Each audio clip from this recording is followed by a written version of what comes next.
Good morning. Welcome to your Wednesday morning, early morning intuitive guidance. I'm Dr. Bonnie Nussbaum, America's kick-ass coach and psychologist.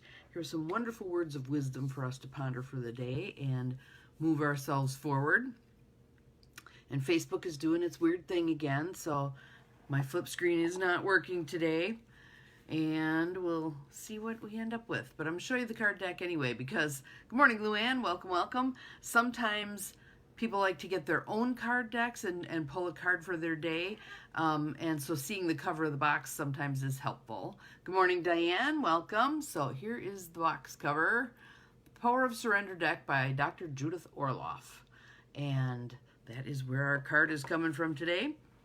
So let's just settle in because this is one of those cards that many of us will say, well, that doesn't pertain to me, or I'm not like that, or whatever. But it's so woven into the fabric of who we are. It's so been drilled into us that we don't even realize we're doing it. I'll give you some examples as I'm talking, and that may help you pick out a little bit more clearly the times that you are doing this, because we all do it. It's just how much do we do it? And where are we setting our line in terms of this much is okay, this much is too much? It is surrendering the habit of people-pleasing. Surrendering the habit of people-pleasing. So, and sometimes, I mean, there's very obvious times when we've totally capitulated our own needs to someone else's needs. And sometimes for short periods of time, that's not a terrible thing either. But when it's a habitual across a long period of time, that it's like, no, go ahead, whatever you need, all that stuff, it doesn't serve us. It does not serve us. So surrender the habit of people pleasing. So why don't you just take a couple of nice deep breaths to settle in. Just letting your shoulders drop. Opening up your heart space. Opening up your whole mind, body, spirit to receive this message and discern for yourself, where is this relevant to me?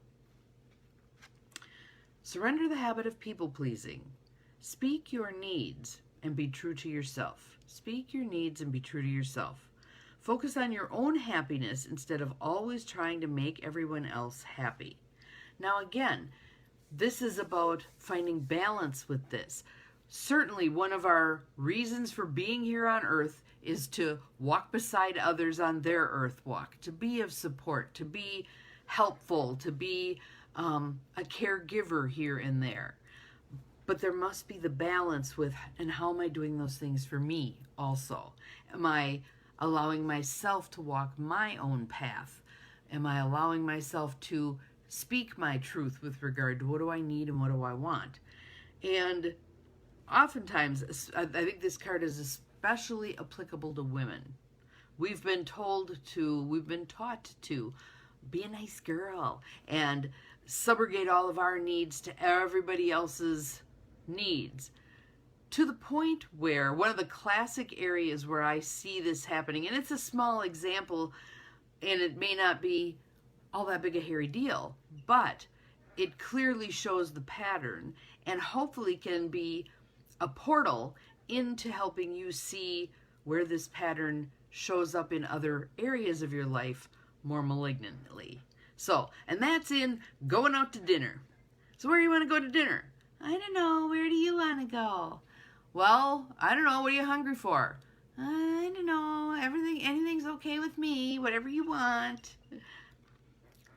Perfect place to start practicing stepping forward. That was a whole lot of alliteration. Anyway, stepping forward with your own wants and needs. So even if you don't feel comfortable saying, I want to go to Breezy Point, or I want to go to Saloon and get pizza, or whatever it is, even if you're not ready to stake your claim that strongly, you could start with, well, I'm kind of hungry for pizza. How about you? Or, I've heard Breezy Point has good pizza. Could we try that?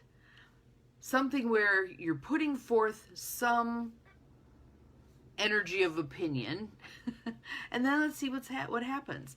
It can become an experiment over time. If 10 times you volunteer somewhere you'd like to go, and 10 times you and whomever you're talking to, spouse, friend, sibling, whoever, you end up going somewhere else, I'm going to suggest to you that there's a pattern there of codependency, not taking good care of yourself. If it ends up being more of a flow, well, yeah, let's go and have pizza at Breezy tonight, and tomorrow, how about I pick? And it's more of a back and forth. Awesome. And again, maybe picking out where you're going to go to dinner doesn't sound like that big a deal, but it's practicing that expressing my wants and needs muscle so that it gets strong enough so when there is something that matters, do you want to be resuscitated or not, you're able to speak your truth with that. Able to speak your truth with that.